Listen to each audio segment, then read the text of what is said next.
Muy buenas noches, bienvenidos al Museo Metropolitano de Lima. A nombre de la Gerencia de Cultura de la Municipalidad Metropolitana de Lima, reciban un cordial saludo de bienvenida. Estamos muy contentos de recibirlos en nuestra institución, al Centro Amazónico de Antropología Aplicada, nuestro agradecimiento por las coordinaciones, a Terra Nova también, el señor Vittorio Testi, al señor Agustín, al señor Vega y a todos nuestros invitados que van a participar en la presentación de este documental. También agradecer la presencia de la gerente de la mujer, Silvia Loli, que nos acompaña. Y bueno, quisiera presentar nuestro programa. Vamos a empezar con una breve presentación del señor Vittorio Testi, coordinador del proyecto Terra Nova. Vittorio. Buenas noches, ¿escuchamos? Sí, perfecto. Buenas noches a todas y a todos.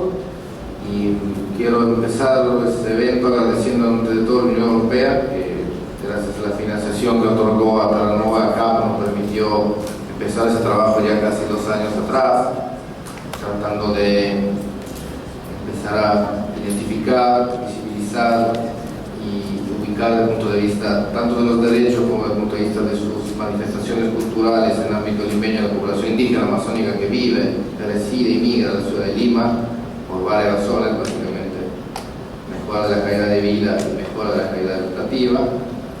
Y ese evento de hoy tiene dos momentos en el cual un antropólogo muy importante que forma parte del grupo de trabajo del CAF, el antropólogo Ismael Vega, nos presentará un poco los avances de la investigación que está desarrollando y que toma como base el trabajo que se hizo en el primer año del proyecto, que fue el trabajo del diagnóstico para identificar y visibilizar una muestra de la población indígena amazónica presente y residente y migrante en la ciudad de Lima. En un segundo momento en el cual se presentarán 2 trabajos audiovisuales que se hicieron en el ámbito del proyecto, más que son fuente, tanto como idea, como aplicación, como implementación de un trabajo de 2 beneficiarios del proyecto, que son Junita, que es una mujer ayánica que ha luchado muchísimo para llegar a esa ciudad y que sigue luchando cada día en esa ciudad para afirmar su propia identidad cultural y para integrarse en la misma identidad cultural de la capital del Perú. Y Reinaldo, que es un integrante de la comunidad Shipibo de Cantagallo, que es la comunidad amazónica, indígena amazónica más antigua que reside en la ciudad de Lima, pero que no es la única que forma parte de ese mundo amazónico limeño. Así que presentarán sus trabajos y después comentarán lo que han trabajado en esas documentales que ha realizado. Por otro lado, me parece muy importante agradecer a la Municipalidad Metropolitana de Lima, que viene trabajando con el CAP, con nosotros, Terra Nova, en el proyecto del comienzo, y que casi a 2 años del proyecto has acompañado, tanto la gerencia de desarrollo en un primer momento, como la gerencia de la mujer, la gerencia de cultura, acompañando y siguen acompañando las actividades del proyecto hasta su culminación y después seguirán trabajando en el mismo cauce en el cual han trabajado con nosotros esos 2 años. En específico me parece importante agradecer la presencia de la gerente de la mujer, licenciada Silvia Loli, agradecer a la subgerente de cultura, Paloma Caicedo, y por la colaboración tanto en la logística como en la disponibilidad de los espacios del Museo Metropolitano a la directora del mismo museo, la licenciada Liliana Vera. Así que ahora yo le dejo la palabra al antropólogo Ismael Vega para que un poco entre en ese primer momento en el cual le explicará un poco los avances de ese trabajo de investigación que estamos realizando. Muchísimas gracias.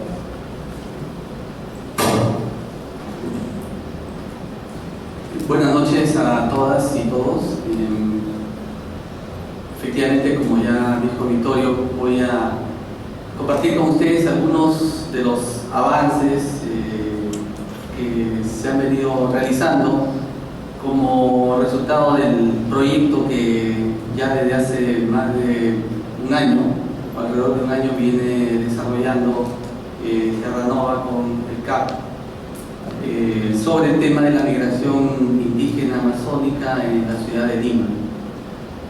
En realidad, la información que tengo es bastante amplia y resulta difícil de ordenarla como para compartir con con un público tan diverso como el que hay ahora, en unas cuantas ideas, ¿no? Seguramente que el tiempo va a quedar corto, pero en todo caso, en la medida que son solo avances, seguramente vamos a tener nuevos espacios, nuevos momentos para compartir este trabajo que todavía tiene que ir consolidándose con las acciones que va a continuar desarrollándose a lo largo de este proyecto.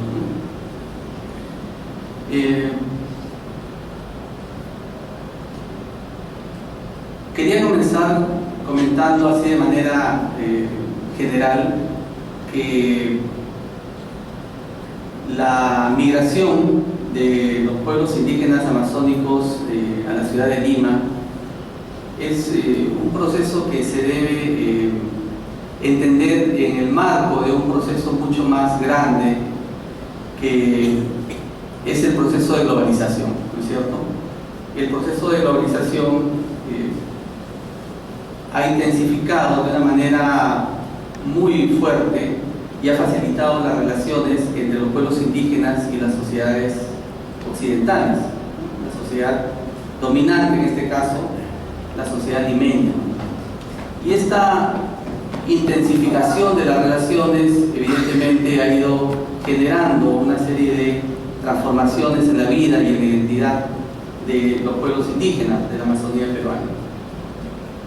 Pero esta globalización también viene en un paquete que incluye mucha más inversión privada, ¿no? Implementación de políticas que priorizan la inversión privada y que intervienen de una manera agresiva a los territorios de los pueblos indígenas para extraer recursos naturales, y esto evidentemente genera también un conjunto de problemáticas que de alguna manera también influyen en el proceso de migración o en la decisión de migrar de los pueblos indígenas, especialmente de los jóvenes. Sin embargo, hay que decir también que estas transformaciones no son, digamos, transformaciones que han comenzado a producirse recién ahora en los últimos años por la intensificación de la globalización, por la intensificación de la tecnología, sino que es un proceso que ya tiene siglos, digamos, ¿no? Los pueblos indígenas vienen transformándose, vienen cambiando desde hace ya más de 5 siglos. Y estas transformaciones, digamos, han pasado por distintos momentos. En algunos momentos ha sido mucho más intenso. Estas transformaciones también no han tenido la misma velocidad o la misma intensidad en todos los pueblos indígenas, sino que ha habido ahí una diversidad de velocidades e intensidades. Pero lo cierto es que este proceso de transformación comenzó hace mucho tiempo y a la vez este proceso de transformación en las últimas décadas se ha intensificado de una manera muy fuerte, ¿no? Se ha intensificado y ha generado quizás cambios mucho más visibles, transformaciones más visibles ahora en esta época, ¿no?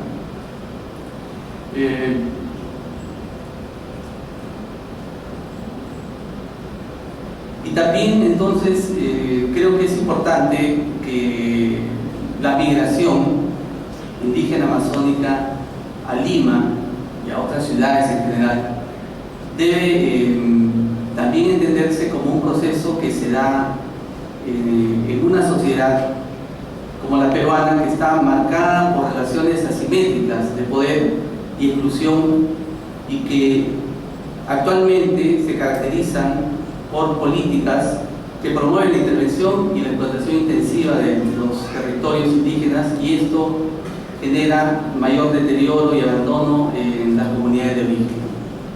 Es decir, hay también la necesidad, o tuvimos la necesidad de marcar y entender el proceso de migración no solamente como un proceso que se produce porque hay desequilibrios económicos y sociales, ¿no? Es decir, la migración indígena amazónica, en este caso, no pensamos que se debe entender como un proceso que se produce porque hay algunos mecanismos que obligan a salir, o mecanismos de expulsión que obligan a los indígenas a dejar sus territorios, sus comunidades, y a la vez porque hay mecanismos de atracción de parte de la ciudad, sino que en realidad este proceso es mucho más complejo porque se tiene que enmarcar en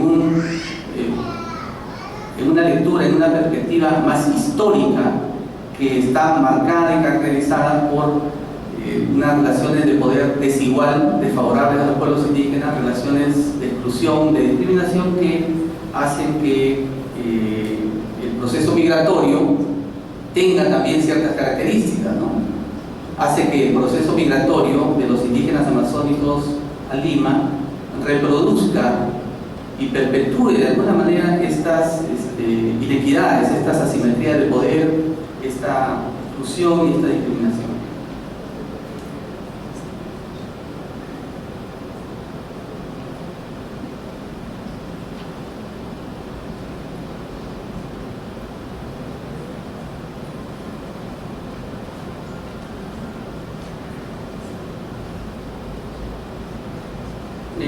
Y también, bueno, una cosa interesante es que hasta hace 30 años, advierto que estos 30 años que estoy diciendo es arbitrario porque no hay manera tampoco de precisar hace cuántos años exactamente se comenzó a producir esto, ¿no? Que voy a decir, pero digamos que hace unos 30 años, hasta hace unos 30 años, las necesidades, las expectativas que tenían los jóvenes indígenas, las poblaciones indígenas, podían resolverse y manejarse dentro de los límites de las comunidades, dentro de los límites de un pueblo determinado, dentro de los límites de una cuenca. Hace 30 años no era necesario, digamos, salir de las comunidades o abandonar los territorios, dejar los territorios para satisfacer algunas las necesidades, las demandas que tenían los jóvenes indígenas. Sin embargo, actualmente esto ya no se puede sostener, ¿no? Hace mucho tiempo, hace unos 30 años atrás, las necesidades eran asumidas por los adultos, eran resueltas y satisfechas de alguna manera por lo que podían hacer los adultos, los ancianos de la comunidad, y se resolvían estas necesidades en gran medida dentro de las comunidades o dentro de los pueblos, mediante mecanismos tradicionales, ¿no? Intercambios entre pueblos de la misma cuenca o con otras cuencas, a través de comerciantes que llegaban a la zona, a los pueblos, etc., ¿no? Actualmente ya no es posible atender estas necesidades y manejarlas mediante mecanismos y actividades más tradicionales, porque actualmente para los jóvenes amazónicos el lugar para lograr satisfacer sus expectativas está fuera de las comunidades, no está dentro de las comunidades. Y en este contexto actual ya no son los adultos, sino los indígenas jóvenes los que también tienen que ir asumiendo más la responsabilidad frente a las necesidades y las expectativas, pero trascendiendo los límites de su comunidad.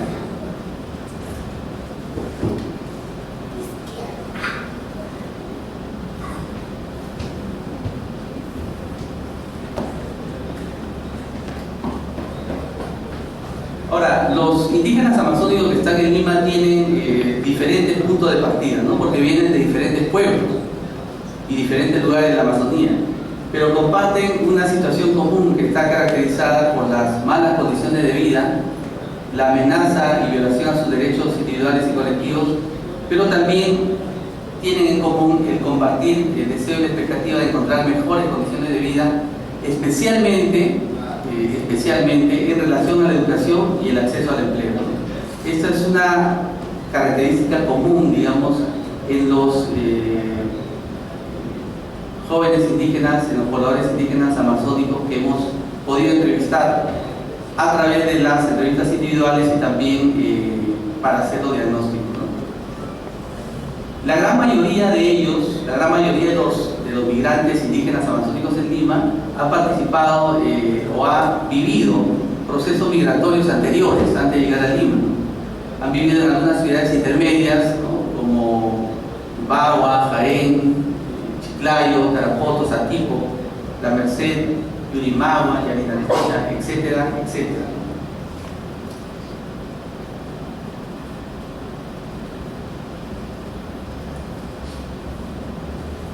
Y en todos los casos, digamos, los jóvenes indígenas manifiestan que a pesar de que Lima ofrece o tiene desventajas, la principal para ellos es la inseguridad, por ejemplo, a pesar de eso, la migración, el salir de sus comunidades, se presenta para ellos como la única opción para poder acceder a mejores condiciones de educación y mejores condiciones de salud, a pesar de esta desventaja. Sin embargo, también hay que mencionar que ha habido diferentes periodos migratorios. Según el estudio que se ha hecho, hay diferentes momentos migratorios, ¿no? Se ha podido identificar hasta 3 momentos migratorios de indígenas amazónicos en Lima. El primero es entre el 85 y el 95, en donde, digamos, la motivación o, digamos, el factor principal fue quizás la violencia política y la búsqueda de mayor seguridad, ¿no? A comienzos o a mediados de los 80 hasta mediados de los 90 más o menos, hubo mucha migración de población ayánica que se ubicó fundamentalmente en Ate y en otras zonas cercanas. El otro periodo es un periodo que está ubicado entre el 96 y el 2000, en donde la razón más importante que dieron los entrevistados en la investigación fue la búsqueda de empleo y oportunidades de mayor educación. Y luego ya, a partir del año 2000, la ola migratoria tiene que ver más con la necesidad de acceder a una educación superior de mejor nivel académico, ¿no?, que no podía ser ofrecido ni siquiera por las ciudades intermedias, donde los jóvenes indígenas también tuvieron, digamos, una experiencia migratoria previa antes de ir a Lima. Por eso el denominador común de los diferentes momentos migratorios, de estas diferentes olas migratorias, es la búsqueda de mejores condiciones para estudiar y oportunidades laborales.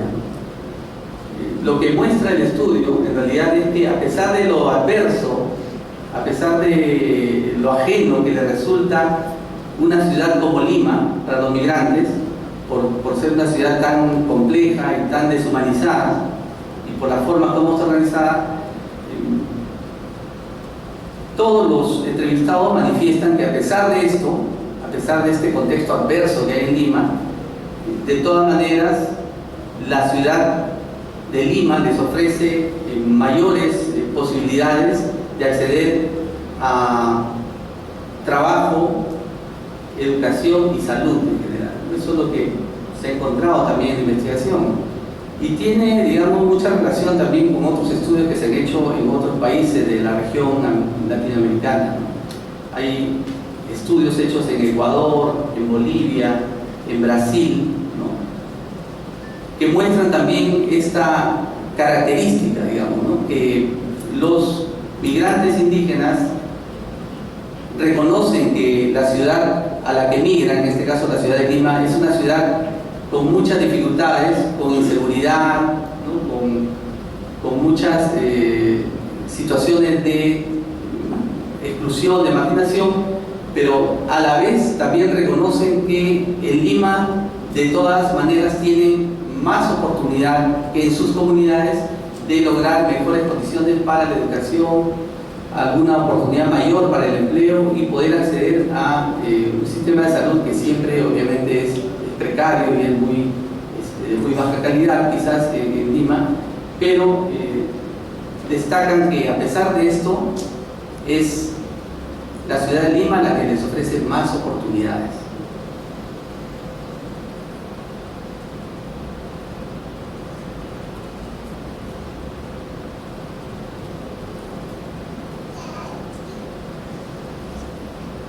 voy a ir pasando unas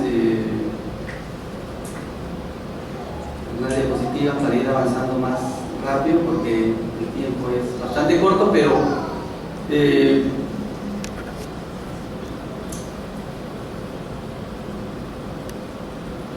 es muy difícil, por ejemplo, tratar de encontrar una explicación integral, ¿no?, sobre el proceso de transformación que sigue la identidad cultural, étnica de los pueblos indígenas amazónicos una vez que llegan a Lima. Es más, este estudio obviamente no se propuso como objetivo investigar especialmente la identidad, sus transformaciones en Lima, ¿no?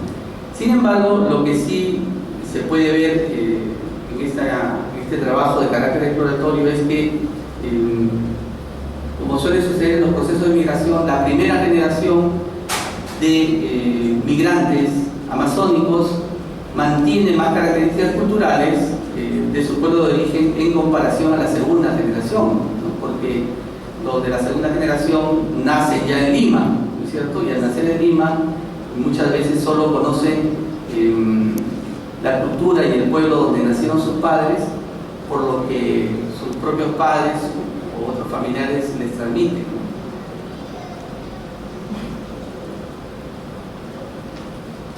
Entonces, los hijos de los primeros migrantes, así como los que migraron en los últimos periodos, ¿no?, a partir de los 90, los 2000, de todas maneras viven y se desenvuelven en un contexto donde los rasgos relacionados con la tecnología, ¿no?, que tiene la globalización se intensifican mucho más, y entonces las posibilidades de acceder a información en la ciudad también se incrementan de una manera significativa, ¿no? Se vuelven como infinitas, ¿no? Y esto hace que también los indígenas migrantes accedan a un conjunto a una diversidad tremenda de escenarios, de imágenes que también van influenciando en las expectativas que se trazan al estar en Lima. Ahora, en la ciudad, obviamente, como todos nos imaginamos, en la ciudad de Lima, como en otras ciudades intermedias quizás, pero más en Lima, hay una presión fuerte para transformar o para cambiar la identidad de los migrantes amazónicos en Lima, ¿no? Es decir, abandonar su cultura como un costo necesario para ser aceptados por la ciudad, ¿no? Esta presión se da de forma sutil y permanente, ¿no?, en las grandes ciudades. Y una cosa que llama la atención en la investigación es que la mayor parte de los entrevistados, por ejemplo, no reconoce, no manifiesta, no expresa que hayan sido discriminados, que se han sentido discriminados en la ciudad de Lima.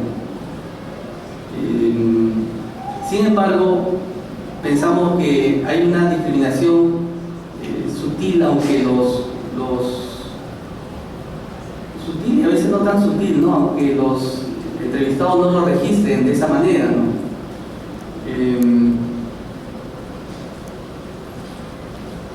Hay de alguna manera también una discriminación estructural, ¿no?, que se expresa en, por ejemplo, el tipo de trabajo al que acceden la mayoría de los migrantes indígenas, ¿no?, la calidad de los estudios, los servicios de salud, una serie de aspectos que de alguna manera también expresan esta discriminación estructural que menciono. Quizás de alguna manera, cuando hemos preguntado de alguna manera la explicación para que esto no se registre, tiene que ver, se puede explicar un poco por el carácter optimista que tienen los migrantes indígenas amazónicos, ¿no? No son migrantes tímidos o especialmente tristes, digamos, sino más bien optimistas, el optimismo caracteriza a los migrantes amazónicos en general, y también la mayoría de los entrevistados le dan una importancia central a las relaciones que establecieron con personas no indígenas en Lima, que les ayudaron en algún momento de su proceso de migración o de inserción en Lima, les ayudaron a lograr sus objetivos, a insertarse en algún espacio laboral, a iniciar estudios en algún centro superior, en alguna universidad. Y esto es muy valorado, ¿no?, por los entrevistados, y pienso que esto de alguna manera explica por qué no se registra de una manera tan consciente la discriminación. Pero, por ejemplo, en el caso de las mujeres,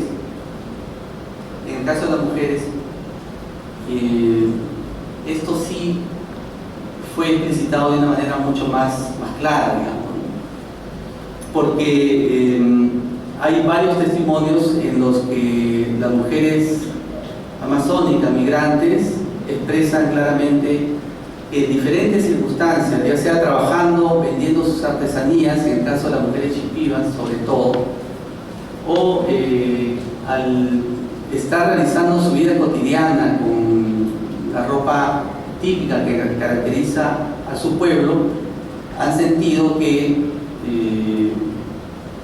han sido estigmatizadas por la población de Lima, ¿no?, sobre todo por hombres, ¿no?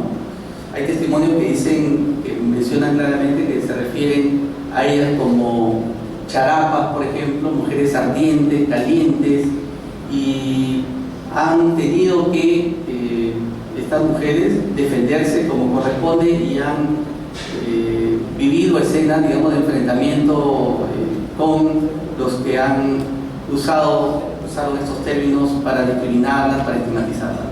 En el caso de los hombres, en realidad es muy poco lo que se puede encontrar en cuanto al reconocimiento de la discriminación.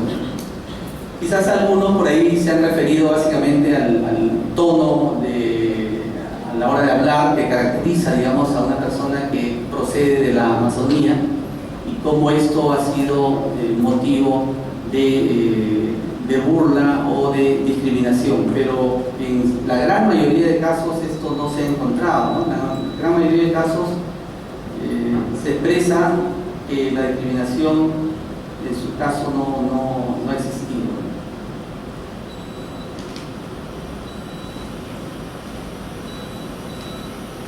Otra cosa interesante también que se ha encontrado en relación al tema de discriminación es que prácticamente todos los entrevistados y entrevistadas mencionan que han sentido más discriminación en las ciudades intermedias, es decir, antes de llegar a Lima, en las ciudades donde han estado, ya sea en Jaén o una ciudad más grande como Chiclayo, son ciudades donde sí han sentido discriminación, no en Lima. Y también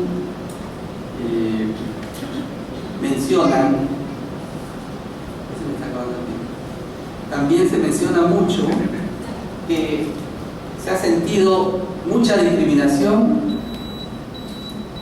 de paisanos, de gente que es de su mismo pueblo.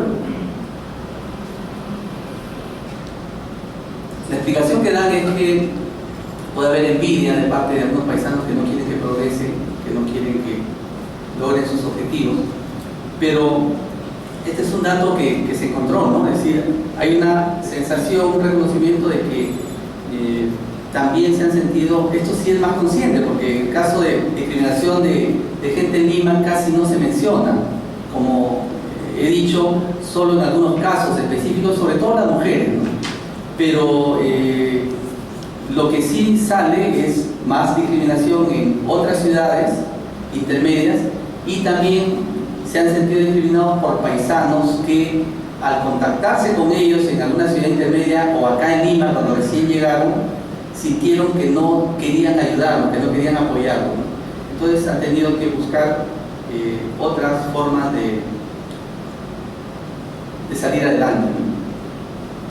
Bueno, existe esta discriminación estructural en general, como mencionaba, ¿no?, que coloca a los indígenas siempre en el último lugar de de la estratificación social, de la escala social, y esto se expresa pues no solo en el trabajo, como mencioné hace un momento, sino también en el tipo de vivienda que tienen, que son generalmente viviendas de material muy precario, inclusive en aquellos casos donde en los que los indígenas o jóvenes indígenas amazónicos no viven en zonas donde las viviendas son de material precario, ¿no? Por ejemplo en San Germán o Urbanización Pando, donde también hay indígenas amazónicos, Aguajú, sobre todo Pocamas,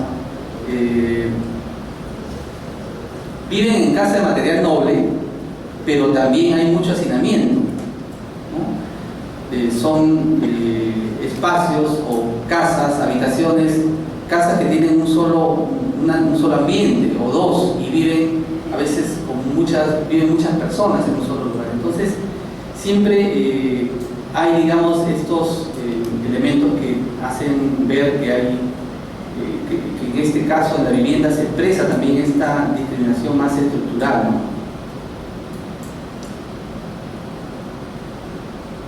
Finalmente, ya para ir terminando esta breve intervención, algunas cosas en relación a las estrategias, ¿no?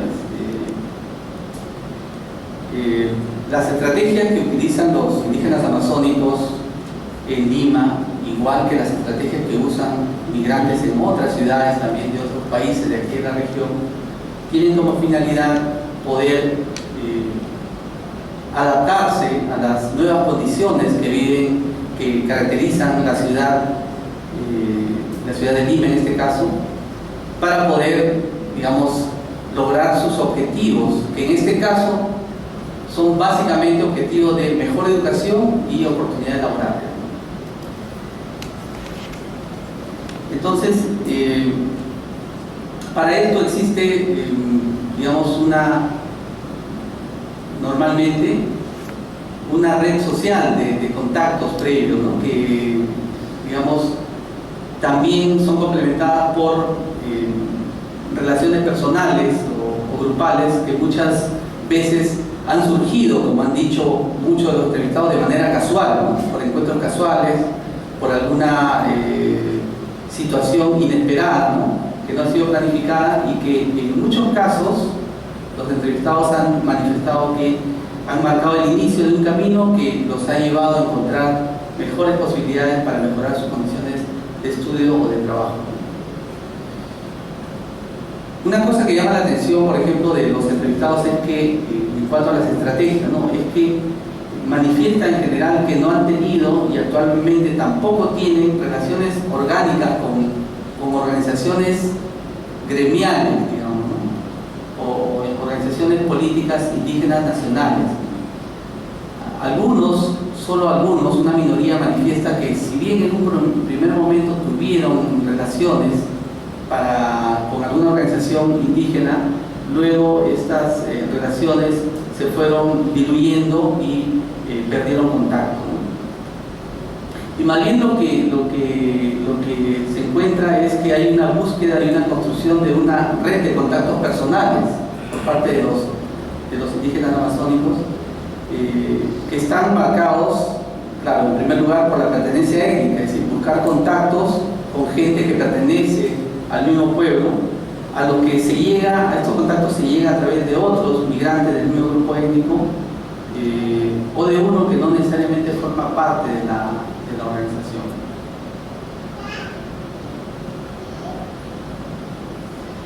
Y una vez que se obtiene ese contacto personal, lo que manifiestan muchos de los entrevistados es que lo que sigue más bien es una historia muy personal, de búsqueda de oportunidades y de algún beneficio pequeño o grande que les permita avanzar poco a poco a lograr sus metas académicas o laborales, ¿no? Los nuevos contactos que vayan consiguiendo en el camino y de manera personal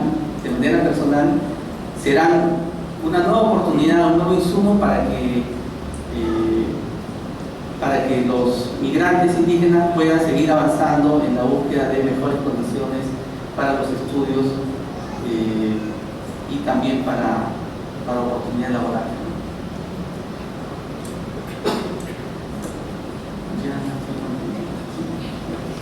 Solo entonces para para terminar,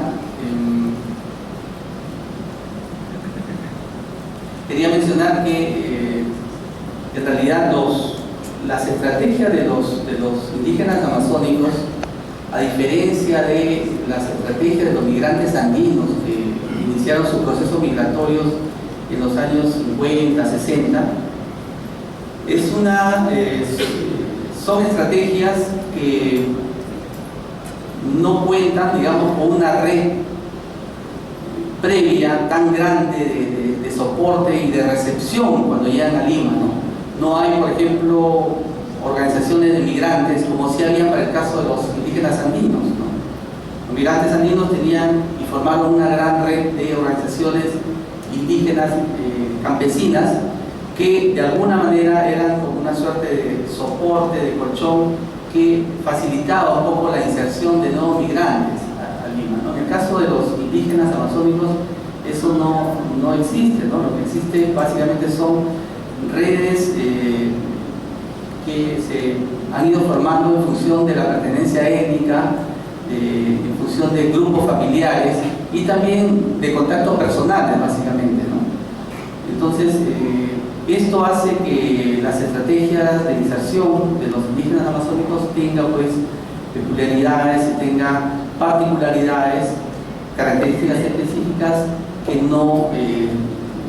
no se comparten o que lo diferencian de los procesos migratorios de los migrantes andinos que se produjo hace muchas décadas atrás.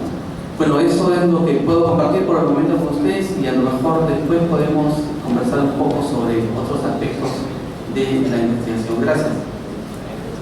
Bueno, yo nací en una comunidad de Abajún llamada Huachapuyá. Es una comunidad que yo no conozco hasta ahora porque nos mudamos, digamos, pues casi obligatoriamente, porque los Abajún tienen una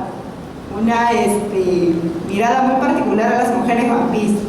Le tienen mucho miedo, en el sentido de que las mujeres wampís practican o usan la yuca brava para fines de venganza o para cometer algunos asesinatos. Entonces, a mi madre la acusaron de que usaba la yuca brava justamente cuando el padrastro de mi padre se había enfermado, Entonces, habían amenazas de todo tipo.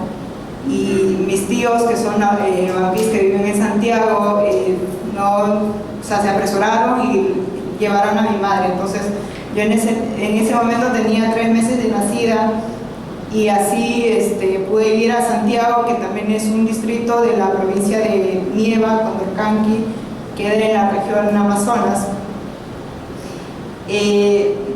Como les digo, mi madre es wampís, yo crecí ahí con los wampís y dentro de la cultura, tanto Abajún y wampís tenemos costumbres muy particulares. Acá están también los hermanos Abajún y voy a mencionar solo unos aspectos en relación al matrimonio, Nosotros somos 6 hermanos, de los cuales somos 5 mujeres y un varón, y mis tíos, tengo un tío que es el hermano mayor de mi madre, tiene 15 hijos, los 15 eran 3 mujeres y el resto varones. Entonces mis tíos prácticamente ya tenían asegurada quién iban a ser las esposas de sus hijos, y a mi madre nunca le agradó eso. Ella nos contaba que desde pequeña, cuando es la costumbre de poder casarlos a las niñas, con el sentido de poder, digamos, asegurar su futuro, para que no sufren en adelante, que tenga alguien que la proteja, y los padres son los que decidían quién iba a ser el esposo, Entonces mi madre ya tenía, digamos, un primo fijo con quien se iba a casar, que los padres habían elegido. Entonces una noche ella no quería eso y se escapó. Ella me contaba que se escapaba gateando porque no quería que sus padres se despertasen y se diesen cuenta que ella se estaba fugando, Y así se fue a la provincia de Nieva, donde estaban las monjas. Mi madre creció allí. Y a mí realmente esa escapada me parecía súper buena, porque de no ser así no habría conocido a mi padre, Ahí conocí a mi padre, que es Abajún. Y bueno, en ese contexto se casaron, Y bueno, yo he crecido en ese contexto y mis padres siempre, mi papá es profesor y siempre ha tenido la noción de que nosotras estudiáramos, porque la visión que tenían era la única manera de poder escaparnos de la realidad de donde veníamos.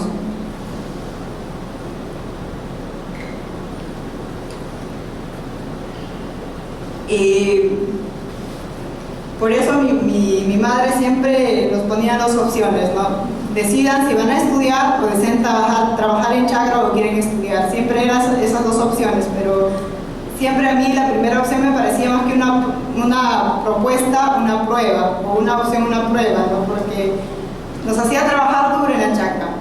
Y como decía, no, dense cuenta y busquen una vida mejor que no sea estar trabajando todo el día bajo este sol, entre otros detalles, ¿no?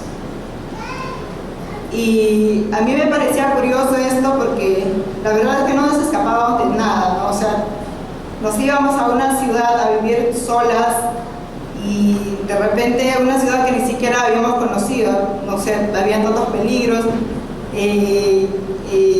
No nos escapábamos de un matrimonio, no sé, temprano, un embarazo temprano, estábamos solas, pero desde la conciencia de mi mamá salir a la ciudad o dejar la comunidad era una de las mejores opciones. Y así salimos a estudiar a Jaén. Yo estudié ahí con mis hermanas los 5 años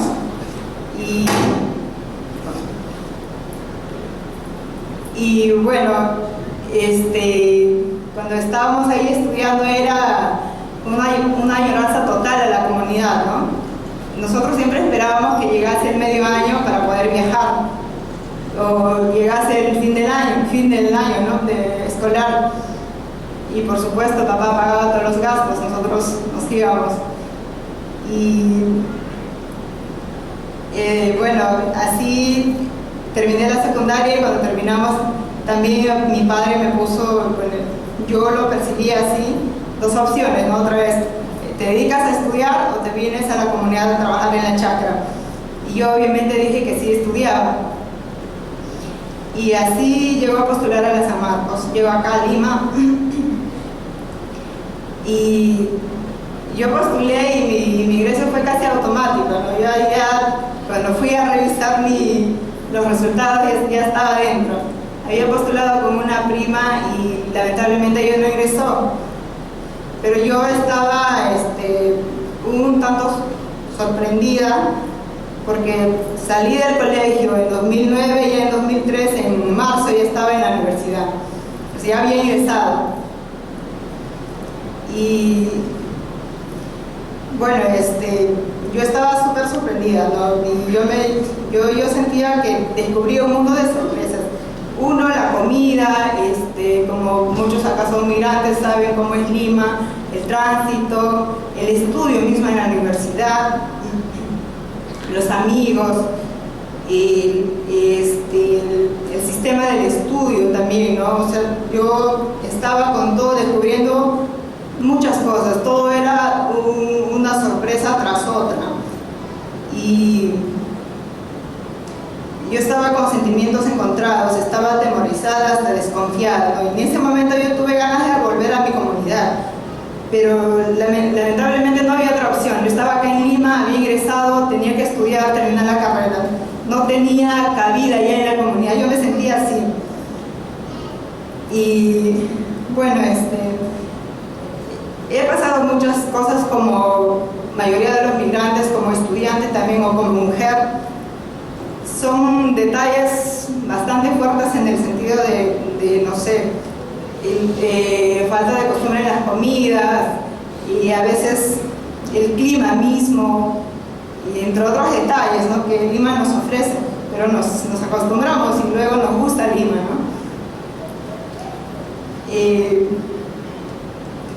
Bueno, siempre en momentos bastante difíciles siempre ha sido curioso porque, o sea, mi fuerza era no necesariamente decir el qué dirán, sino el sentido de el deber que tiene uno como indígena o como proveniente de una comunidad de poder hacer lo que viniste a hacer, determinar lo que viniste a hacer. Creo que esa era mi fuerza.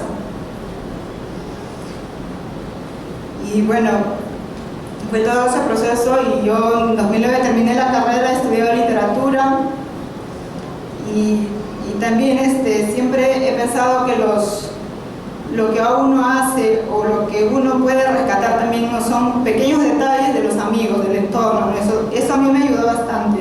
El círculo que uno forma tanto en el grupo de estudios o también encontrarse con los paisanos, aunque yo particularmente cuando quería, digamos, formar un grupo o tener esa cercanía con mis paisanos, no encontraba lo que yo buscaba, que me podía ayudar, porque me daba cuenta que estaban en la misma situación que yo, no nos podíamos ayudar.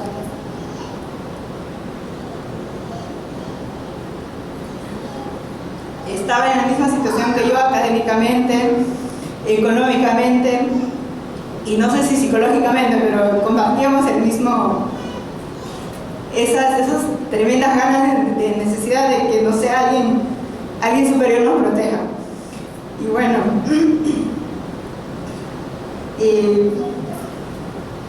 yo cuando estaba en todo ese proceso cuando ingresé a la universidad y todo, me encontré con todo el bueno en la facultad. En los primeros años te hacen estudiar, le llaman curso de integrado, te hacen estudiar a todos juntos, de todas las 6 o 7 carreras que tiene la Facultad de Letras en la San Marcos. Entonces nos metimos en un aula casi parecido a esto, 120 personas creo que era, si no me equivoco, una aula súper grande, y yo estaba ahí en un punto en el centro, ¿no? Escuchando las clases. Y yo me acuerdo como una especie de sueño, porque a veces lo que yo entendía en ese momento afuera, mis amigos decían, no es así, nos han dicho para hacer este tipo de trabajo. Y yo decía, pero ¿en qué momento? Porque yo entendí lo otro, ¿no? Entonces, no sé si eso era por falta de costumbre en la dinámica del estudio o es que yo estaba con tantas cosas impactadas y que todavía no las asumía. Y en todo ese proceso yo nunca dije que era Bajún ni Bambis. Yo venía de Jaén y era de Jaén. ¿De dónde eres? Yo soy de Cajamarca. Ah, de Cajamarca, sí. ¿Eras de la sierra? Sí, yo soy de la sierra. Era lo más conocido. En el grupo teníamos una amiga que era de la sierra. Ah, y me preguntaban detalles, ¿no? ¿Sí conoces tal lugar de Cajamarca? Sí, conozco, porque yo estudiaba en Jaén y tengo amigas, o sea, tenía un círculo de compañeros que me contaban cosas de Jaén o de Cajamarca y otros distritos, entonces me las sabía los detalles. Yo decía, sí, tal lugar que conozco, así he ido y cosas así, ¿no? Y bueno, eso era yo, ahora lo puedo decir, porque en ese momento a mí no me gustaba que me pregunten quién era. No me gustaba explicar que yo era Bajún, que yo era Bambis y que venía de un mundo que, no sé, que es visto como exótico. Desde la literatura lo llaman como un mundo de realismo mágico, ¿no? O sea, ahí donde se desarrollan, no sé, pues un mundo diferente de lo primitivo a lo no sé, a lo nuevo que se sueña, ¿no? Entonces no me gustaba que tuvieran esta percepción de mí. Entonces yo nunca dije quién era. Y justo me acuerdo en una clase de tradición oral que nos reunimos y al profesor se le ocurrió, el profesor Espino, que está acá, ¿no? Se le ocurrió decirnos que nos identificamos quiénes éramos. Y yo estaba atrás del salón. Y todos decían, sí, yo soy tal, se identificaban y me tocaba a mí. Entonces yo dije, sí, yo soy de Inanamco y yo soy Bambis. Y todos se quedaron mirándome y me dijeron, pero, o sea, ¿qué es eso? ¿De dónde Dina salió y ahora dice que es Bambis cuando siempre nos dijo que era de Cajamarca, ¿no? Y bueno, yo dije esto ya y el profesor se sorprendió, me preguntó, sí, eres de... Y vio la cara de nosotros éramos como 25 o 23 alumnos en el salón, y vio la cara de sorpresa de todos mis compañeros y dijo, sí, pero es un pueblo diferente, trató como que de darle justificación, ¿no? Pero en ese momento a mí no me interesó si justificaba o no. Yo terminé la clase, agarré mi mochila y me fui. Y dentro de mi grupo me decían, o sea, de ahí ya todos me buscaban, pero yo me había ido. Y bueno, dentro del transcurso me preguntaban que por qué yo había ocultado, por qué no había dicho, que por qué no hablé, porque quería conocer mi idioma, mi cultura, etc., ¿no? Pero yo creo que eso fue una de las estrategias también que yo usé, porque había mucha discriminación. Entonces yo no quería afrontar eso y como le dicen, tipo así mimetizada, entré a San Marcos, pude caminar normal sin que nadie me mirara extraño, ¿no?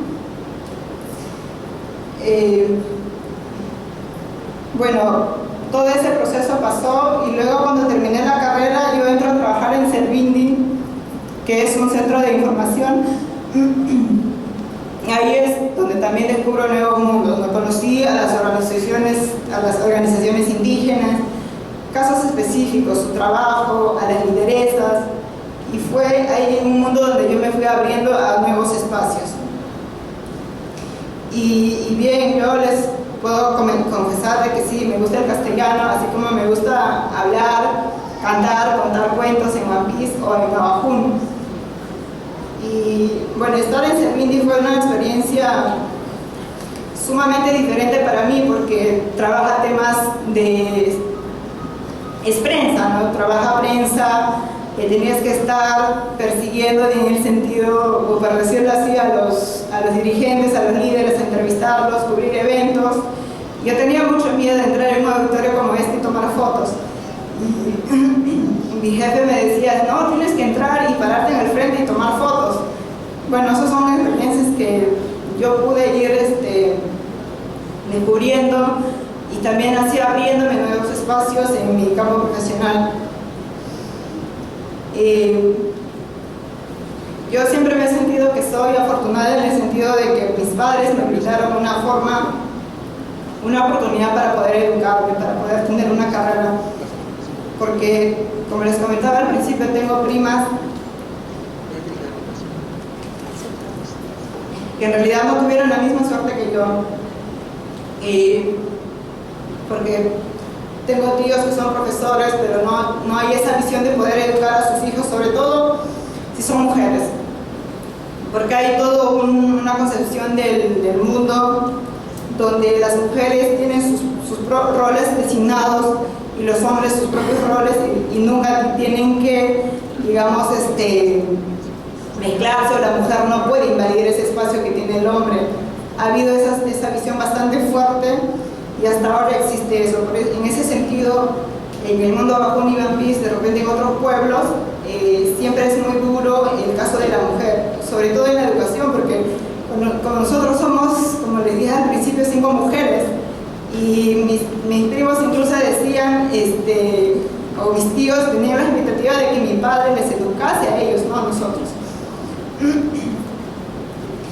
Y yo creo que también esa concepción las lleva a las mujeres a Navajún, sobre todo al suicidio, porque se sienten de repente frustradas, sofocadas, y entre otras cosas o problemas que ellas afrontan.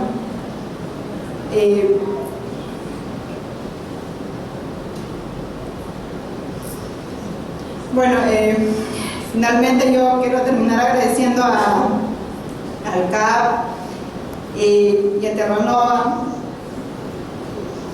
por brindarme la oportunidad de estar acá en este proyecto que se llama Derechos, Inclusión, Participación, Pueblos Indígenas Amazónicos en Lima Metropolitana. Y es el evento que prácticamente nosotros lo estamos organizando. También está ahí el mapa, como pueden ver, el banner está en la entrada. Lo menciono esto porque es parte también de mi proceso digamos, de mi formación profesional, de mi desarrollo profesional. Este es un proyecto que trabaja específicamente con los indígenas amazónicos que viven en Lima.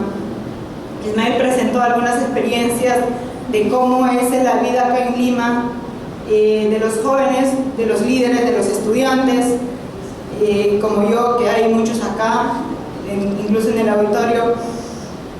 Y es un estudio nuevo, es un trabajo novedoso en el sentido de que no ha habido proyectos parecidos acá en Lima. hasta de donde yo estoy acá en Lima desde 2003 y no conozco esa experiencia. Y no lo digo en el sentido de que el proyecto sea una solución para los problemas que haya, pero es un estudio base para poder ir entendiendo cómo es el sistema de insertación de los indígenas amazónicos acá en Lima.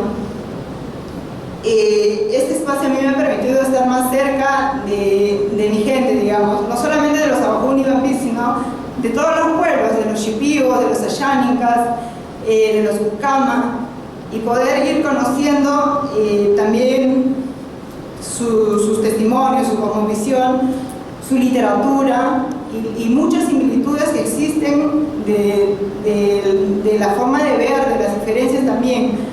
Y he encontrado particularidades. Por ejemplo, hace poco Chiris presentó un libro sobre la yuca brava.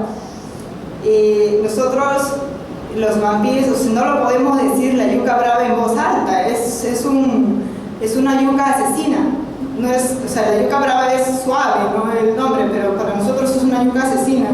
Entonces una familia que tiene esa yuca puede ser expulsada de la comunidad porque es mal vista, porque puede usar la yuca para matar o para fines de venganza. Y a mí, o sea, ver todas las particularidades, la propiedad y el uso que le hacen eso, los Bora, los Ocaína y otros pueblos, me pareció genial. Y yo quería ir con el libro a mi pueblo y decirle, oye, hay oportunidades de poder ver de otra manera este producto, ¿no? Entonces, a partir de este trabajo yo creo que he estado mucho más cerca de los hermanos acá en Lima, compartiendo la realidad y conociendo también que ellos están asumiendo su rol de ser indígena, aunque haya tantos debates de la transformación de identidades, entre otras cosas. Yo creo que venimos a Lima con un fin, sea estudio, trabajo, pero seguimos siendo indígenas, seguimos siendo Bajún, seguimos siendo Bambí, seguimos siendo Shawi, seguimos siendo Shipibo. Y yo he escrito una frase que, no sé, me gustó bastante decirlo, que ya no me quedan dudas de que venimos a Lima inyectados con el virus de la perseverancia, porque le ponemos a esta Lima gris un color y alegría. Gracias. Irak CAP, Irak Terranova, Irak Municipalidad Metropolitana de Lima, y también a Ismael Nocturno Yagata, y así como a la hermana Dina, una intelectual indígena muy respetada.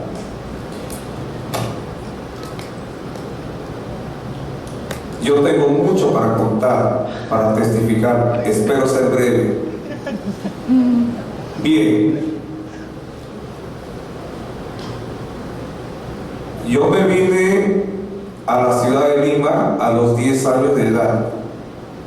No porque quería venir, sino que mi madre, que era padre y madre de la familia, de todos los hijos, un día, cuando se fue a vender su cerámica al puerto de Yarinacocha, un borracho casi la atropella. Mi madre, toda su pierna raspada, toda su cerámica rota, sus collares, sus pulseras rotas, en una de las calles de Yarinacocha. Y yo, niño, jugando mi bola, me metí el guairuro debajo de la lengua para ganar y tener puntería, y tenía todos los boliches llenos.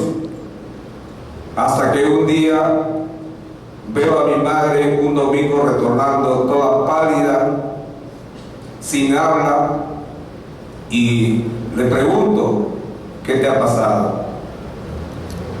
Y ella no me respondió, solo se ponía a llorar. Hasta que se calmó un poco y me dijo, ya no vas a estudiar. Tú vas a ser tan igual que tus demás hermanos. Me empezó a encarar y seguramente te vas a casar a temprana edad, igualito que tus hermanos, me vas a abandonar como estoy ahora. Tanto me mato, me sacrifico, quemándome con el fuego, asando cerámica, me levanto a las 3, vendo y les mantengo. Y todos ustedes son igualitos. casi me atropella el Volvo, me iba a morir. Ahora lo que quiero es que dejes de estudiar, porque el estudio es para los haraganes. Vamos a retornar a la chacra, criar chancho, patos, que es la mejor vida. Yo me puse a llorar porque era el primer alumno del colegio en una escuela mestiza en Yarinacocha. Lloré como un mes porque veía que mis vecinitos, mis compañeritos del barrio, ya sus papás los habían matriculado. Era un enero y la matrícula ya estaba por cerrarse, y me preguntaban si mi madre ya me había matriculado, y le dije que no. Y para mí era una tristeza que mi madre me prohíba estudiar. Me pasó un mes doloroso porque tenía ganas de estudiar. Me gustaban las matemáticas, las letras, hasta que se produce un milagro en mi vida. Una familia limeña estaba buscando un muchachito que venga a Lima y le acompañe a su señora, que era de edad, para que le compre panes, le riegue el jardín y le ayude a hacerle comer a los dos perritos, Whisky y Cheverín, que recuerdo.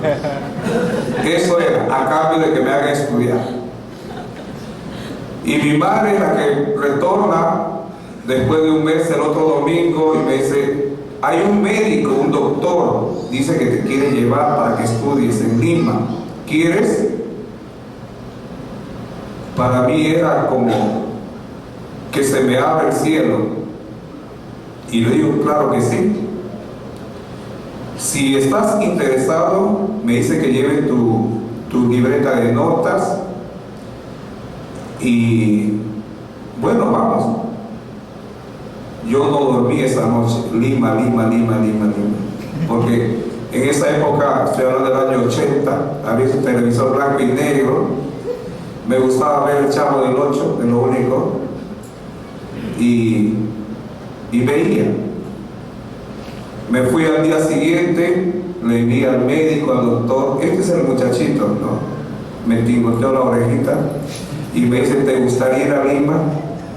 Yo te hago estudiar, vas a acompañar a mi señora que está solita en Lima, y ese es su trabajo, y te vamos a criar como hijo. Yo dije que sí. Y luego, bueno, tenemos que sacar los documentos en el juez de menores, porque para trasladar a Lima en avión hay que pedir permiso a los papás. Mando a llamar a mi padre y mi papá se opuso. Mi papá no quiso. Él dijo: no, yo todavía existo, vivo, soy tu padre.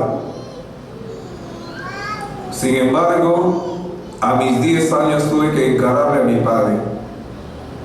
Como decía Dina, las costumbres indígenas es que podemos tener 2, 3, 5 mujeres, ¿no? Y mi padre tenía 2, mi madre la primera y mi tía la segunda. En total 10 hermanos, 5 cada uno. Bueno, mi padre a regañadientas me dice: ya, vete, pero si te maltratan, no me estés mandando a llamar. Vete, si te maltratan es tu problema, porque no voy a ir a recogerte. Y así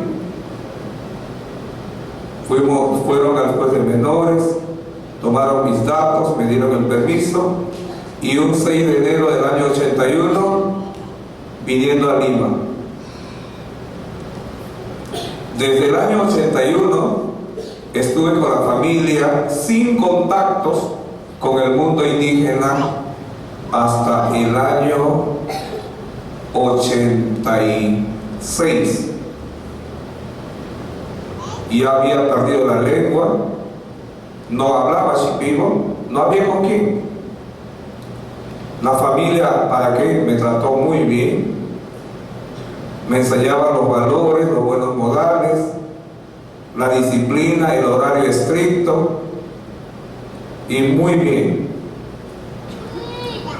Sin embargo, un día una hermana Shipiba, que en paz descanse, se preocupó por mí y ella se fue a buscarme donde la familia, donde estaba. Vivía en Monterrico, una mansión muy bonita, y ellos me hacían estudiar. Terminé primaria, terminé mi secundaria, y bueno, la hermana por primera vez salgo a la calle a pasear y me encuentro con la otra realidad. Yo viviendo muy bien con esta familia adinerada. Cuando llego a la casa de los estudiantes shipibos, que era Adeshim, veo en un cuarto en el centro de Lima, entre la Plaza Unión y la Plaza 2 de Mayo, Alfonso Ugarte 355, interior 10, recuerdo, en un cuartucho sin ventana cerrada, jóvenes shipibos durmiendo en el piso con cartones de colchón y sábanas, ni siquiera frazada, en pleno invierno. Ahí me encuentro con el hermano Roger Márquez, que era un hermano, el mayor de los 33 shipibos que eran ahí, y me dicen: esta es nuestra realidad. Los jóvenes shipibos y shipibas están aquí porque a las mujeres, sus patrones, le hacían el acoso sexual y no querían volver a trabajar de empleadas y pedían el apoyo. Y los varones explotados en las fábricas y no les daban el horario suficiente como para que estudien. Entonces se habían agrupado con la finalidad de hacer algo, formar la asociación y poder buscar ayuda. Me identifiqué tanto con los hermanos. Yo dije: yo estoy muy bien allá, no me maltratan, estoy bien, pero mis hermanos de sangre sufriendo. Y les digo que yo tomé esta decisión. No me fue fácil, porque tengo todas las comodidades allá, y me vine con los hermanos a vivir a esta casa de estudiantes. Y recuerdo mucho, el sufrimiento era grande, porque esos 33 jóvenes shipibos no tenían ningún apoyo. En esa época AIDESEP estaba en su máximo apogeo, porque había mucho apoyo internacional. Había jóvenes becados con todo pagado. Yo recuerdo que les había alquilado AIDESEP en Santa Beatriz, por acá cerca, ¿no? Sí, por allá. Y los jóvenes shipibos, y ahí yo veía la diferencia, ¿no? Jóvenes shipibos, jóvenes indígenas, apoyados por la Organización Nacional con beca, pagado todo, y jóvenes shipibos sufriendo. Entonces nos preguntábamos: si ellos están bien, a nosotros también como indígenas nos pueden dar una beca, vamos a tocar puertas. Y la respuesta fue negativa, porque tú tenías que pasar el examen para tener acceso a la beca por las autoridades de la comunidad, por la federación, te evalúan y recién podías venir. Y a nosotros nos decían: ustedes simplemente son jóvenes aventureros que han venido a Lima y por lo tanto ustedes no tienen ningún derecho. Si quieren acceder a la beca, regresen a su pueblo, ahí compitan y vienen, si ganan. Sin embargo, nosotros nos hemos quedado aquí. Y eso yo les dije que éramos los Wishmago. En Shipibo, los Wishmago significa los hijos fuera del matrimonio, los hijos no deseados. Y AIDESEP lo veíamos como un padre para nosotros. Sin embargo, como Wishmago, no teníamos derecho a esa beca. Pero sin embargo, luchamos duro, tocando puertas. Los hermanos evangélicos, la iglesia metodista, ¿cuánto le hemos molestado a la iglesia metodista de Alfonso Ugarte, no? Ahí paramos cantando coritos en Shipibo, yendo a iglesias pentecostales, danzando con ellos, ofrenda de amor, nos daban cena, la propinita venía para nuestra olla común. Esa era nuestra vida. Y hacíamos actividades. De ahí conocí al padre Reagan. Mira, sigue igualito, no ha envejecido. Al CAP, ¿no? Eran jovencitos, yo recuerdo. Y bueno, así. Entonces nosotros retábamos a esos chicos becados de AIDC, a Guillermo Bañaco, toda esa época de esa gente, recuerdo. Y ya, vamos a quitarle la plata a esos chicos de Santa Beatriz, a los becados de AIDC. Nos organizamos bien y nuestro cancha de fútbol era el campo de Marte, todos los domingos. Y siempre les ganábamos, porque nuestro objetivo era ganarles en el fulbito, acumular el dinero para nuestra olla común. Y eso hacíamos, ¿no? Y ahí fuimos conociéndonos, bonito, ya, entre jóvenes, becados y no becados, nos juntábamos. Y ahí empezamos a conocernos con muchos desde esa época.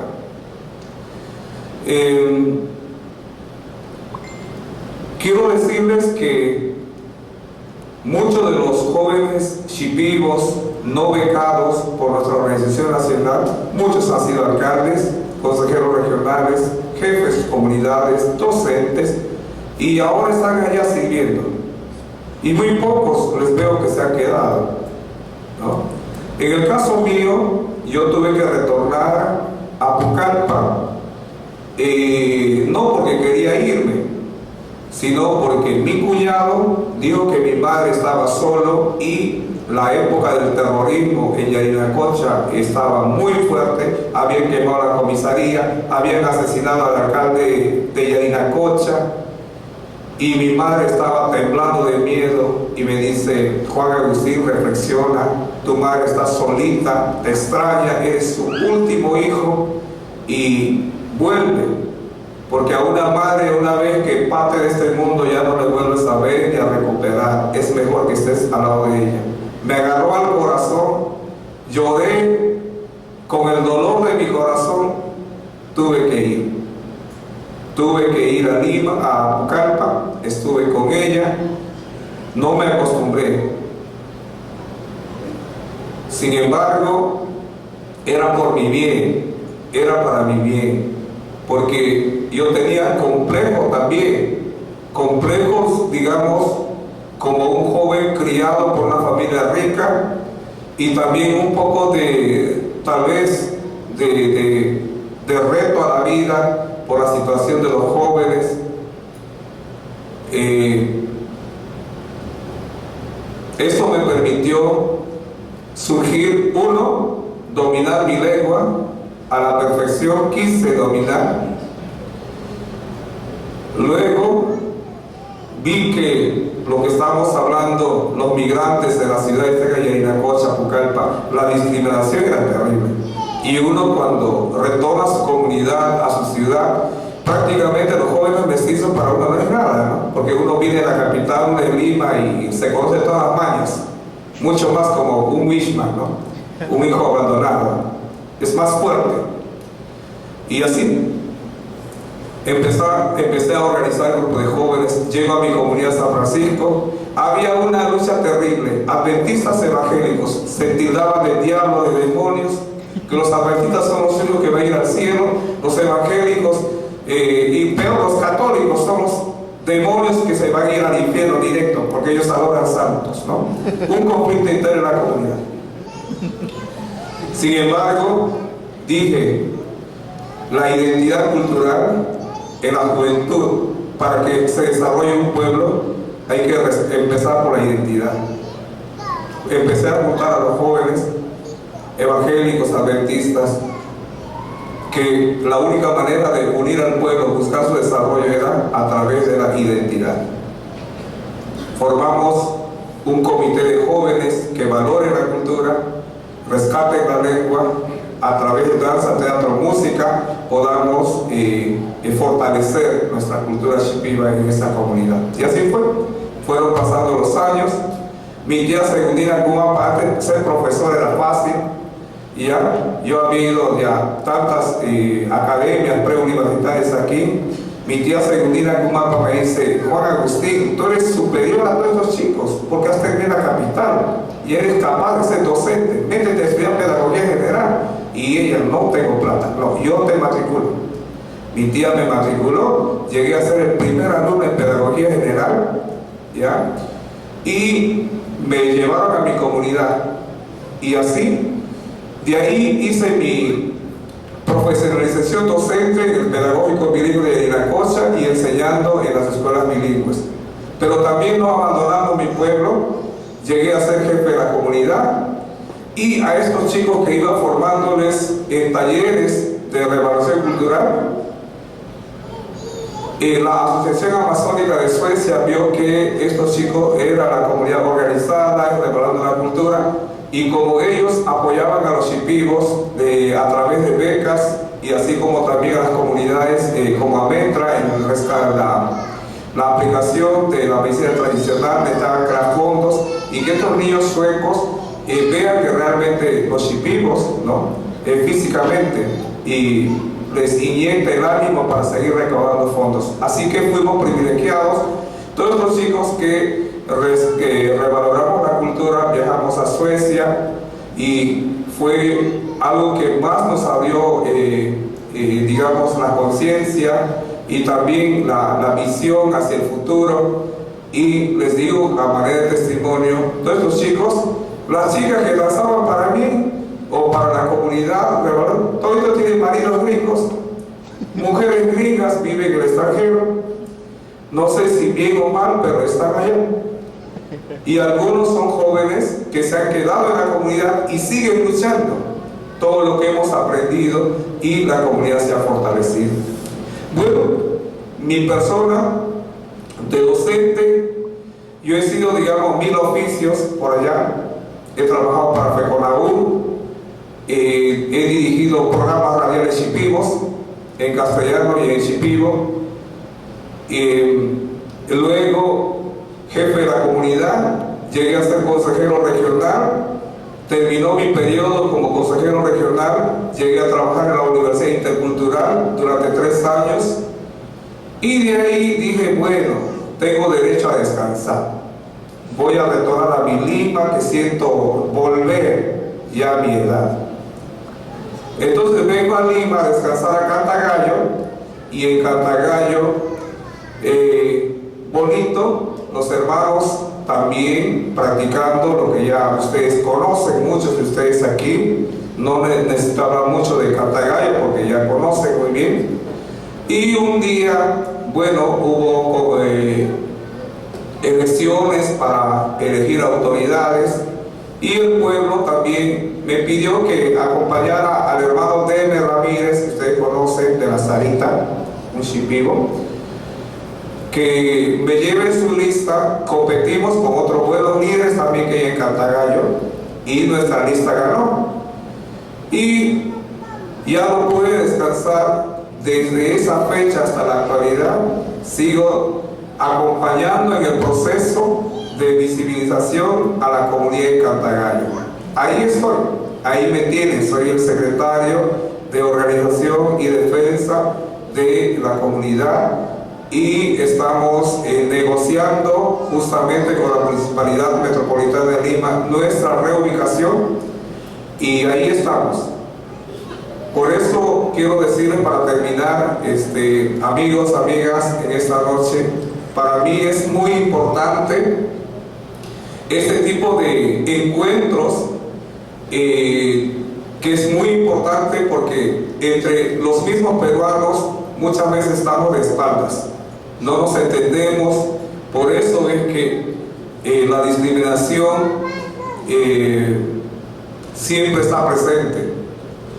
Y a veces nos tenemos miedo entre nosotros. Sin embargo, yo creo que hay que romper todos esos mitos o esos tabúes y somos peruanos, todos somos seres humanos, todos tenemos objetivos, metas y yo creo que si queremos un mundo mejor tenemos que aunar esfuerzos, primeramente conociéndonos mucho mejor. Yo creo que tanto los chipivos como los demás pueblos, los que ya radicamos permanentemente en Lima, ya tenemos otra proyección. Ya no somos indígenas de paso por Lima, sino somos indígenas que ya nos hemos enraizado, muchos somos abuelos, tenemos nietos, nietas, pero sí lo que queremos es que esos niños que han nacido acá en Lima no pierdan la lengua, no pierdan la identidad. Ustedes van a Cantagallo, van a ver como todos los ¿cómo se llama? Las casas están pintados con cuentos, mitos y leyendas de los pueblos. Eso es lo que les quiero decir en esta noche. Sigamos trabajando en la parte educacional, en la parte de la salud intercultural, y también les quiero decir, porque hablamos de derechos reivindicativos, también tenemos que insertarnos en la política, y estoy incidiendo fuertemente. Queremos regidoras indígenas aquí en Lima Metropolitana. ¿Por qué? Porque en caso contrario no tenemos voceros. Y el proceso de CAP y Terranova, a través de la Unión Europea, que está apoyando fuertemente, realmente es nuestro aliado, porque solo no hubiéramos podido, digamos, visibilizarnos con tanta fuerza y en menor tiempo, que sepan quiénes somos los indígenas aquí en Lima Metropolitana. Y termino diciendo que Lima no solamente es costeña, andina, sino también Lima es amazónica. Muchísimas gracias.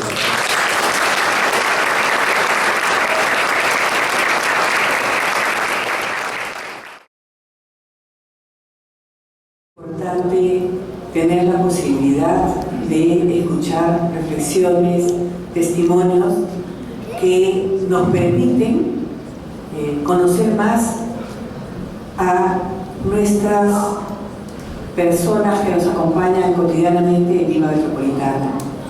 La alcaldesa siempre dice que Lima es un crisol de diversidades, y es cierto. Ustedes tienen un conjunto de testimonios de cómo vinieron de la sierra. Yo también podría contar cómo vine de la... Yo vine de la sierra, pero ustedes no vienen de la sierra. Y a mí me parece muy importante que se haya tenido la posibilidad de plasmar en estos videos, porque uno aprende no solamente a través del oído y la escucha, sino también viendo, ¿no? Y le permite reflexionar a la persona, comparar su vida, sus logros, sus diferencias, y poder entender el modo como sienten y evalúan la propia vida otras personas. Yo quiero comentar, pero no quiero comentar uno por uno el video, sino ambos, ¿no? Comparándolos, porque son un video, en primer lugar, de un hombre y una mujer, ¿no? Y tienen un conjunto de semejanzas en sus vidas, pero también tienen diferencias que hay que resaltar.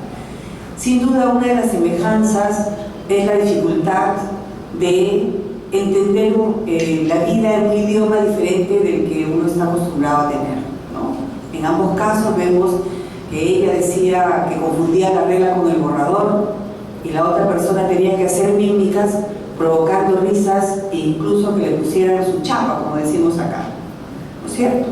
Entonces, la dificultad de comunicarse no solamente es de comunicarse, sino también es de entender un mundo que valora las cosas de una manera diferente, que mira todo de una manera diferente, ¿no? Y que sí, en el caso de Lima, es cierto lo que dicen ellos, ¿no? El primer choque es ver una ciudad enorme, ¿no? Con donde todo genera confusión. Y claro, sobre el desorden de Lima mucha gente ha hablado, pero el poder adaptarse a ella es un proceso bastante complejo. Un segundo aspecto que ha sido tocado en ambos documentales es el tema de la discriminación. Y aquí, independientemente de lo que nos haya dicho Ismael, que en sus entrevistas muy pocos reconocen realmente la situación de discriminación, bueno, acá en todos los que vivimos en Lima, sabemos que la discriminación forma parte de nuestras relaciones cotidianas. Es más, la Comisión contra la Discriminación Racial de Naciones Unidas ya ha señalado, en el caso de Perú hace varios años, que nosotros tenemos un problema de discriminación que es estructural. ¿Qué quiere decir eso? que el modo como hemos construido nuestras relaciones entre las personas incluye la discriminación como un factor, y que eso supone que luchar contra la discriminación es un proceso muy complejo y de muy larga data todavía, ¿no? Tenemos mucho pendiente allí. Y la discriminación, ¿cuál es el origen?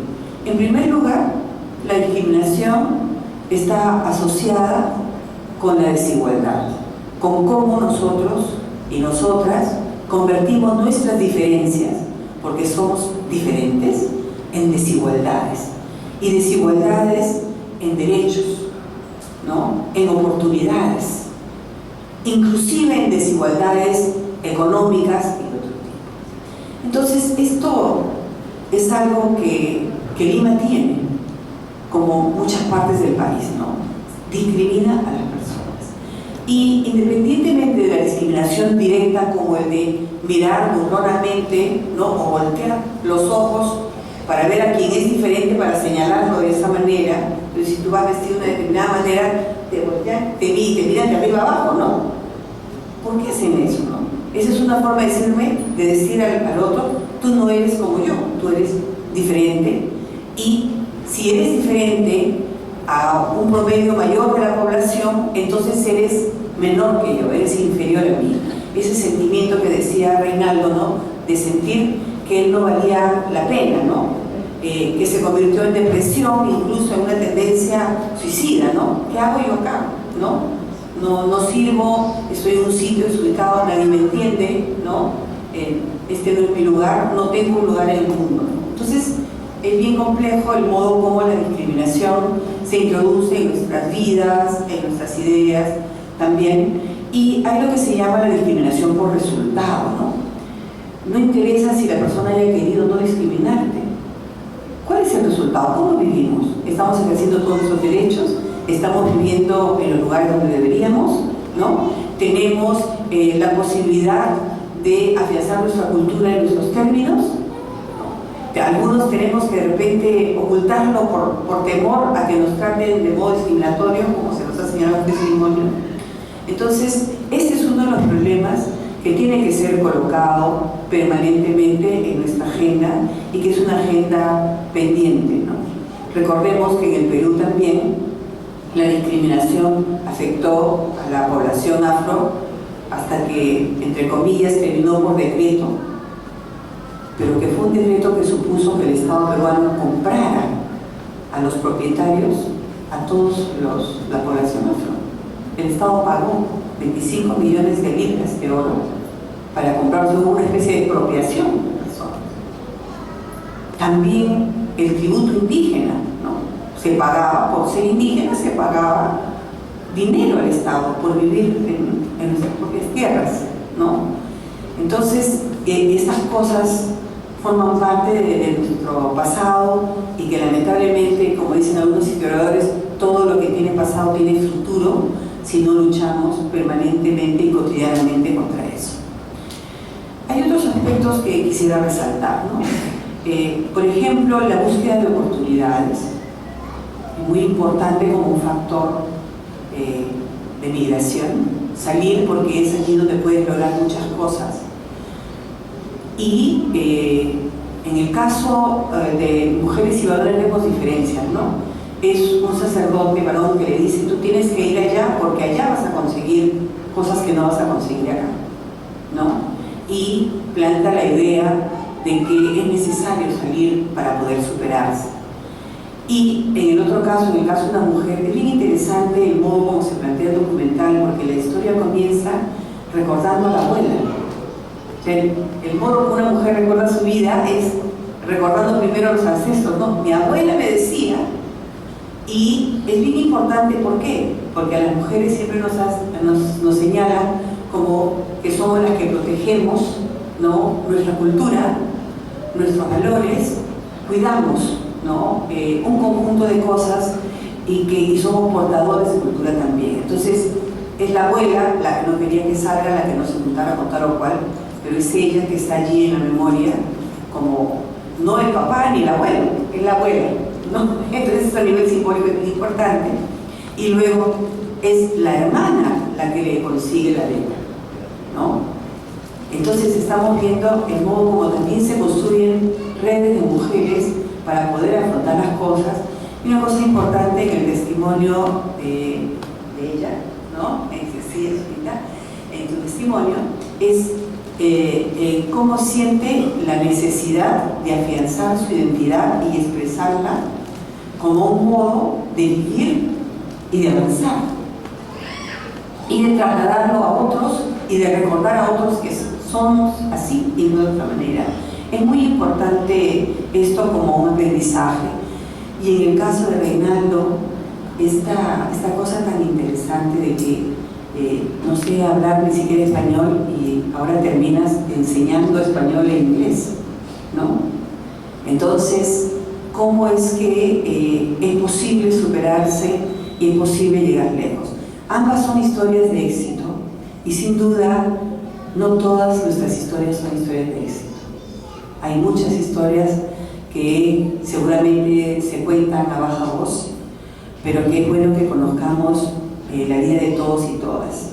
Acá se señalaba cómo la discriminación y las oportunidades no solamente tienen cara de varón o de mujer o incluso cara de extraños, sino que incluso de personas de los propios pueblos y las propias organizaciones que discriminan, ¿no? Aquellos que vienen en una determinada ruta, un determinado procedimiento para acceder a una beca frente a otros, que es su problema, ¿no? Entonces, todas estas cosas creo que nos colocan también como agenda qué es lo que se ha hecho y qué es lo que se va a hacer con las personas jóvenes. Recordemos que nuestro país está en una etapa del bono demográfico, donde las personas jóvenes constituyen la mayor parte de la población, ¿no? Y donde todo lo que invirtamos en ellas nos va a poder servir para avanzar como país, ¿no? Y que avancemos no solamente a nivel económico, sino que avancemos también hacia una mayor igualdad y hacia una garantía de derechos para todos y para todas. En el caso de Lima, la alcaldesa, ustedes saben que por su apuesta en derechos humanos no requiere que recordemos permanentemente cuál es nuestra agenda, y ya se ha señalado en Cantagallo, está viendo el tema de la educación. Nosotros hemos estado formando también parte de esta comisión desde la Gerencia de la Mujer. Estamos exigiendo que los espacios de compartir sean más amplios, por ejemplo, que los previstos, para no tenernos tan encerrados.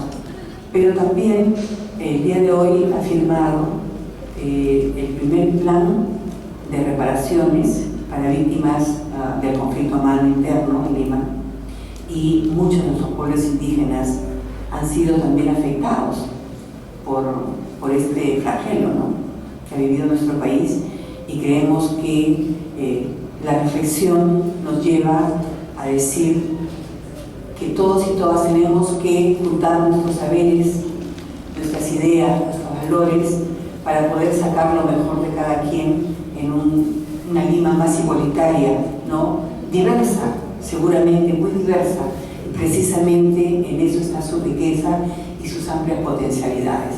En, siendo diversos, reconocernos como iguales y poder avanzar todos y todas hacia un futuro mejor. Muchas gracias.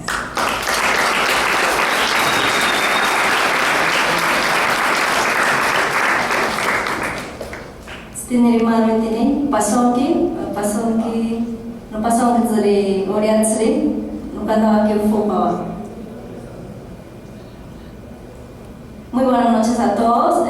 Primera cosa que nada, quería agradecer a la Gerencia de Cultura de la Municipalidad Metropolitana, asimismo también a los miembros de CAP Terranova, ¿no? Es una alianza con la Municipalidad Metropolitana de Lima para poder visibilizarlo, ¿no? Es el objetivo principal, ¿no?, en este marco del proyecto. Voy a volver a recalcar, ¿no?, en derechos, inclusión y participación participación de pueblos indígenas amazónicos de Lima. El objetivo principal es visibilizarnos, ¿no? Siempre como amazónicos que somos, migrantes en Lima, hacer incidencia política, ¿no?, de nuestras organizaciones de base, también como tener un alto autoestima, ¿no? De tus creencias, de tus ancestros, y en este país, Perú, que estamos formando de una manera intercultural, ¿no? Saber de otra persona sus aportes y nosotros también, ambos para crecer. Voy a expresar la experiencia que ha sido, ¿no? En el taller básicamente es hacer un plan de rodaje para poder realizar la filmación, luego una agenda de rodaje, tienes que organizarte para poder rodar, ¿no? Por ejemplo, mi historia biográfica era de 8 páginas. Como hemos recibido este taller, nos dijeron para hacer una carilla, ¿no? Y entonces de esta carilla salió 16 escenas que han sido grabadas aquí en Lima. Por ejemplo, ha sido grabada primero en las entrevistas que salgo en San Isidro, ¿no? Luego también ha sido grabada en el Centro Cultural de España, justamente tenía una exposición ahí, artística, y como también en Javier Prado, con la empresa Junín, en Pueblo Libre, en la Universidad Antonio Luis de Montoya también ha sido. Finalmente, agradecer por este espacio, ¿no? Por haberme brindado esta oportunidad de dar mis testimonios acerca del taller. Y, en fin, o sea, los 15 jóvenes que nos hemos formado, cada quien tenía su historia, ¿no? Los 15 jóvenes diferentes, claro, el mío como Reinaldo ha sido ganadora, y entonces yo he tenido la suerte, ¿no? De poder estar ahí sin renunciar, seguir el curso. Fue muy bueno y hemos aprendido bastante, ¿no? Y agradecer más que nada. Le quería decir que, pues nada, estoy orgullosa de todos los pueblos amazónicos de Perú y también a nivel de Latinoamérica, ¿no? Ellos son mis fuerzas, ellos son mis orgullos, ¿no? Que estoy aquí, adelante, luchando. Es una forma de la lucha indígena que sigue viva, ¿no? Que aún nos hemos muerto. Pues nada, agradecer a todos, gracias por venir, bienvenido, y espero que lo hayan pasado bien, disfrutado. Estaremos hablando, gracias. Bueno, Reinaldo no está acá, nosotros, al igual que Junita, somos un grupo, bueno, mi grupo es mayoría shipíos, está acá Jessica, hay también un shipío de Santa Eulalia, como les mencionó de repente Ismael en su estudio, Santa Eulalia es una comunidad también shipiva, integrada con los andinos. Está Raider, es un estudiante también, no está presente acá porque tiene clases, y Jenner también está en ese sentido, ¿no? Entonces los chicos han trabajado en esta filmación, cada uno con sus respectivos papeles. Tony era sonidista, Jenner era camarógrafo, yo era la directora del documental y Reinaldo el personaje principal, ¿no? Bueno, yo tengo un poco de experiencia como por mi anterior trabajo en prensa en el tema de manejo de cámaras, pero trabajar en un grupo y filmar un documental o una historia es súper complicada y es una responsabilidad bastante fuerte. Es un trabajo nuestro con el grupo de los jóvenes, y de repente los entendidos del documental no sea un documental que tenga todas las cualidades que puede tener un documental en sí mismo desarrollado por un profesional. Pero es un trabajo que nosotros hemos hecho en el equipo con la idea de que los chicos sepan manejar las herramientas, ¿no? De edición, de manejo de cámaras y todas las herramientas que podemos trabajarlo. Este taller se ha desarrollado también con el apoyo de Fernando Valdivia. La mayoría de ustedes de repente lo conocen, es un documentalista. Y también teníamos el apoyo de Lupe Benítez. Fue una experiencia bastante bonita, como está en el otro grupo comentado, y también como comentó Junita, fue crear historias al principio de todos los que estábamos participando en el taller, y ese ejercicio nos costó bastante en el sentido de que teníamos que escribir nuestra historia. Los chicos como que estaban tan tanto desconfiados de qué cosa podían escribir, pero el compartir esas historias en la mesa nos acercó bastante a nosotros entre el grupo, porque nos conocíamos de unos a otros, ¿no? Ya los detalles mínimos, y nos gustó bastante. Teníamos la expectativa también de poder sacar a luz esas historias, porque tienen un contenido bastante rico de las experiencias acá en Lima, básicamente, ¿no? O también de las comunidades de origen. Entonces, bueno, yo voy con la satisfacción de que en el otro foro que podemos tener, tenemos agendado en la Católica, y luego vamos a tener en mayo en el BID y también en la Universidad Nacional Mayor de San Marcos. Entonces yo espero con muchas ansias de que ahí Reinaldo pueda estar y lo conozcan al fin en vivo y directo, ¿no? Como se dice. Y bueno, muy feliz por estar acá y por contar con ustedes, y realmente siento que ustedes siguen nuestro trabajo, entonces eso me llena de mucha alegría. Muchas gracias. Era ser mal agradecido el no poder, ante la presencia de este público importantísimo, olvidar a alguien. Y ese alguien es nuestra alcaldesa, Susana Villarán. Una mujer que realmente se ha identificado con la cultura amazónica. Gracias a ella es que se ha firmado justamente este convenio de visibilización entre las instituciones importantes como Terranova, la Municipalidad Metropolitana de Lima.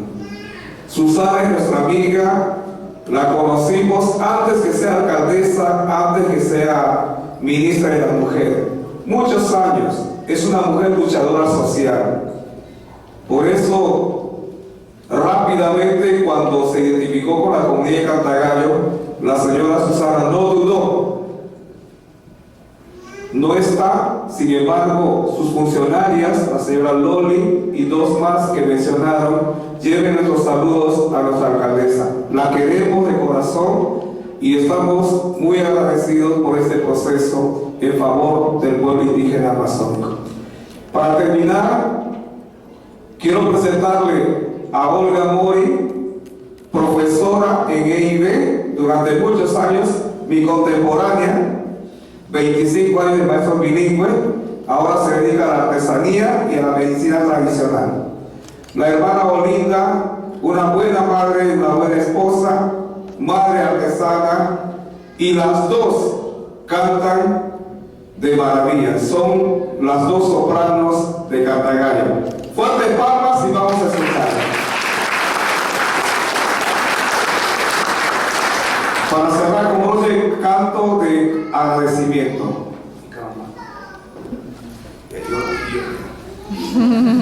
Claro, ya. Voy a ver si le fue.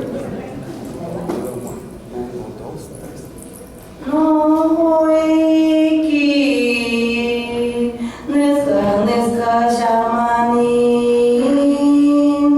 shawaya binoma rong rong shamani rong rong shamani abunoma bubatan abunoma bubatan no